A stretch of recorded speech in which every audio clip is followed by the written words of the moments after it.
marijuana than me. I don't. You said you ran 5 miles, so you said you're ready. Ready to run.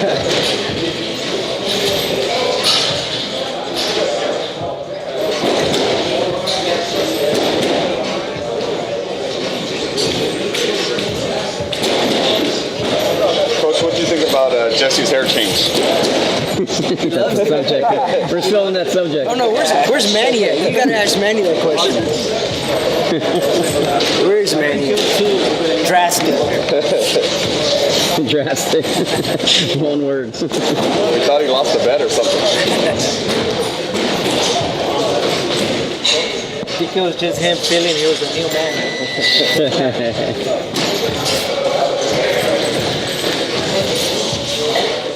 You say you go to Venice a lot? I do. You ever been to the drum circle out there on Sundays?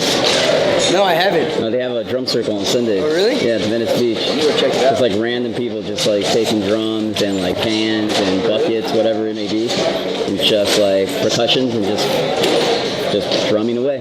Check it out. It's pretty fun. Yeah, I'll probably go this Sunday. Yeah, the drum circle is what it's called. You ran into Ronda Rousey out there? No, I haven't seen her. I heard she's there a lot. Yeah, she lives there. Oh, really? Yeah, she just hangs out. Yeah. She has a fight coming up too, doesn't she? No, She's making her comeback in December. Oh, really? That's what I've I heard. had no idea. She's talking about it. Supposedly, she said she wants to fight Cyborg. Damn, that would be a fight. That would be a good fight. I got Cyborg in that one. I think she needs at least 2 tune-ups. Get that mental, mental confidence back. Yeah, I read the other day that she's supposed to make a comeback in December, and she's supposed to fight for the world title. Damn. Right away. That girl's dangerous too. Amanda Nunes? Yeah. Yeah, that girl's she's dangerous too. Hey, let me ask you, Jesse, why has female MMA taken off, but not boxing? I mean, women's boxing, I feel there's some really good fighters, and they should get the credit that the males, get credit for. But in UFC, MMA, female fighting has taken off. That's where it's at. I think it's because it's more brutal. True. It's more brutal. Women get in there and they get kicked and elbowed and slammed, and boxing is just for women. It's just you think they're a little too tactical in boxing? Yeah, I was thinking that maybe. They're great fighters. There's great women fighters out there, and I just don't think they get the recognition like they do with the UFC girls. Yeah. But I just think the UFC fighters are just more. It's more brutal, man. It's more of a street fight than it is an actual tactical. Have you seen Sinisa Estrada fight? Yeah, I've known Sinisa for quite a while. Yeah, that girl can fight. She can scrap it out since a kid, since I've known her as a kid. Yeah. She can fight. You ever spar with her? No, I never sparred her. I wouldn't want to either. I heard she sparred like Joseph Diaz. She sparred Frankie Gomez when they were kids. But she had no one else to spar. She sparred all those young cats. Yeah, she has a cool little unique style. Yeah. She got a little Roy Jones in her. Yeah. Right now, like in this era, or just in this era?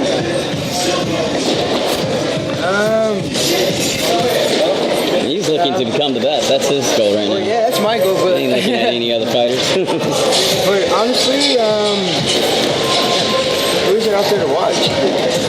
I mean, Floyd was my favorite, at the time when he was still in it. But right now, I really don't say anybody. But Who's your favorite of all time? of all time, it's always been Mike Tyson. Okay. It's always been one of my favorites. Just rugged Is and that why you go for the kill? yeah. I think When you that's smell why- blood, you just go in there and get that knockout, huh? Yeah. And then I've also liked Nassim Hamed. Oh, that guy was brutal, man. His reflexes and his flexibility was crazy. Do you think he generated that power because he has such heavy legs, such thick, heavy legs? I mean, his calves. I've seen him in person when I was a kid, when he fought Augie Sanchez. Man, That was a great fight. that dude had some legs. And Augie could punch at the Oh, time. hell yeah. Augie had a left hook that was brutal. He just didn't have that chin, right? Unfortunately. I think he had the chin, but I think just Nassim was just, he overpowered him, But after that fight, like that's where Augie's career just kind of took a big slump. Yeah, because I remember Augie suffering 2 first-round knockouts. Yeah. One on ESPN. I think it was John Michael Johnson. I forget the guy's name, but it was. Yeah, I remember. Yeah, it was just a brutal knockout. But yeah, he had Hamed down and hurt. Yeah. Until the referee called that. I still think from when the referee called break on that fight and Hamed snuck that punch in, I think that's where it just. Oh really? Yeah, think so he got knocked out in that 4th round. Yeah. That was a good fight. I've seen that fight many times. Of course, the legend Julio Cesar Chavez. You know. Of course. You met him recently. Yeah. At ESPN. He's a cool guy. Yeah. How was that? He's cool. We talked for a little bit. He actually recognized me. Yeah? That was good. That was nice. I was like, oh, that's cool. You know, a lot of fight fans are asking, when is Gennady Golovkin and Canelo Alvarez going to take place? What are your thoughts? You think that fight's going to happen next year? I hope it happens soon. You know, everybody wants to see it. It's a mega fight. Do you want to see it? I do. I want to see it. I think Triple G will win though. Yeah. You think it's competitive at all? It's gonna be who has the bigger power in that fight, you know? And clearly, I think it's Gennady. Yeah, I think he's bigger. But I think Canelo Alvarez, even though I'm picking Gennady Golovkin to win the fight, I think Canelo Alvarez is he's come a long way. Yeah. His footwork is a little better. I'm not going to say it's as good as Gennady's, Yeah. but he's got the faster hands and he knows how to counterpunch pretty well. He does. Off the ropes. And but Triple G can take a shot. You know, he lets the fighters hit him, so he can open up and give you that, 2-3 shots that aren't gonna hurt you. And did you see the Brook fight? Like, Brook fight? No, I didn't watch that one. Okay. I watched the highlights of it. Okay. But I didn't watch the entire. What fight. did you get from the highlights? What did you see from that? It was just a bigger man hunting down the Smaller man. the smaller man, and just letting him. I feel like he carried him through the rounds. Okay. And then when he was ready to take him out.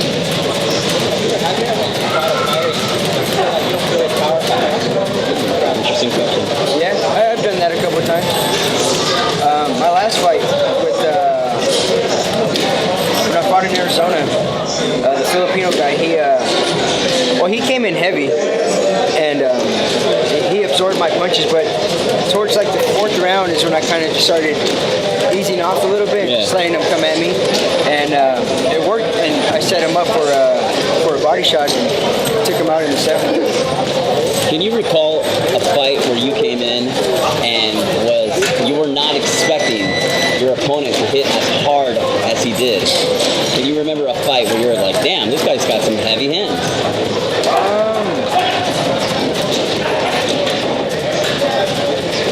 I would say like it was when I fought for the junior NABO title against Jonathan Ariano.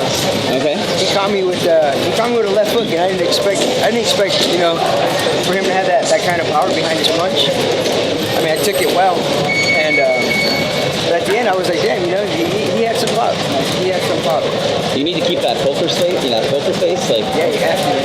You can't show a guy that you're hurt. Yeah. That could be the end. Maybe you could give him some kind of advantage and get some heart back.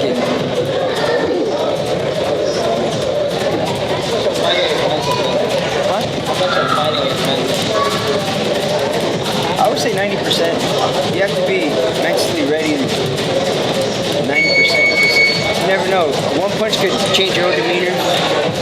Something happens, a cut, whatever it is. You always got to be mentally prepared for what's going to happen. And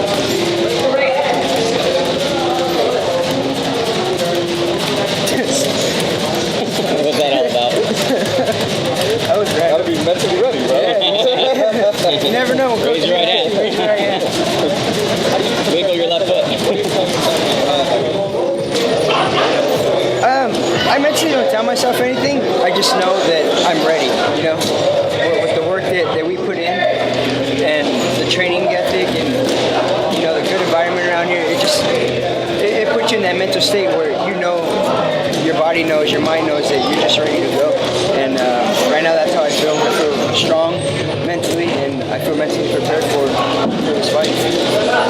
Talking about being prepared, is there any way to really prepare for getting cut, say in the ring? Is there any way to kind of mentally prepare for that, or is that just something that when it happens, then you can feel it? Yeah, I think it's just more of when it happens.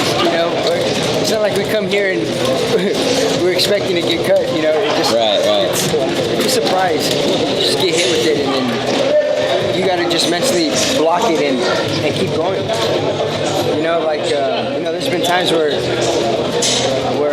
I'm sparring and I twist an ankle and I'm like, shit, my ankle hurts, but you gotta keep pushing. You think the other guy's gonna feel sorry for you? Hell no. It's more of an advantage for him. He's gonna want to come in and knock your head off even more. Hey, what's tougher, the preparation for the fight or the fight itself? The preparation for the fight. Yeah, I've always heard that. I think the fight starts here. You win the fights in the gym. It all depends on how hard you train, how hard you're gonna work, and what the outcome is gonna be. And I've always said, and I always felt that the fight is more the fun part. You come in rehydrated and ready to go, and the excitement, the adrenaline's all pumping in, and I feel like that's more the fun part of this career. Do you try to stray away from gym wars? Because a lot of fighters, they go into sparring and they put too much out there and end up leaving a piece of themselves in that gym, in that ring. Yeah, I don't do that. Smart man. I keep away from that. When we come here to work, we come here to work. If a guy wants to bang it out, we'll bang it out for a little bit, but at the same time we use other tactical movements, other things to not continue to do that, because we spar 3 days out of the week. Yeah. They're long sparring. They're not 2-4 rounds, or everything's 8, 10, 12, and you gotta remember all of that's gonna carry on to the later times of your career. So you gotta take care of yourself. You can't just come in here and bang it out. You don't get paid for sparring. Right. Or at least I don't. No, because I remember fighters such as Terry Norris would have gym wars, and Frank Gym in Detroit was known for that. And from what I heard, is a lot of fighters would leave a piece of themselves inside that ring and weren't able to, perform at the highest level as a professional because they got into these wars and sparring, which you shouldn't. It's like Floyd's gym. They have the doghouse, Everybody goes in there and they just beat the crap out of each other. Yeah. It's like they have something to prove. Yeah, it's like Floyd, maybe. It's like, what are you trying to prove? You're sparring a teammate. Yeah. You guys are supposed to be helping each other instead of trying to make it into a fight. Mm-hmm. They go in there for what, 20, 30 minutes to who gives up, and then they're like, oh, I'm the man because you gave up. Yeah, that's that is not good for a fighter's career. That's one of the dumbest things I think any fighter can do. Oh yeah, because you never know. You could be sparring a guy, he gets hurt, and then he comes back and hits you when you're not looking. Goes to the corner and maybe cracks you or something. Yeah, and from what we saw in those videos, I think we saw guys that were heavier by like 30, 40 pounds. Oh, yeah. Sparring a smaller guy and being forced into getting into the sparring session, not even the sparring session, getting into a real fight just because you're being pushed into it because you want to prove yourself around everybody that's Team Mayweather. You don't gotta push nothing, Yeah. I don't care. If that ever happened with me, they can call me whatever they want to call me, but I'm not going to be the dumb one later on down the road. Exactly. But in that gym, it's all about who has the bigger balls and who's going to, carry along more. And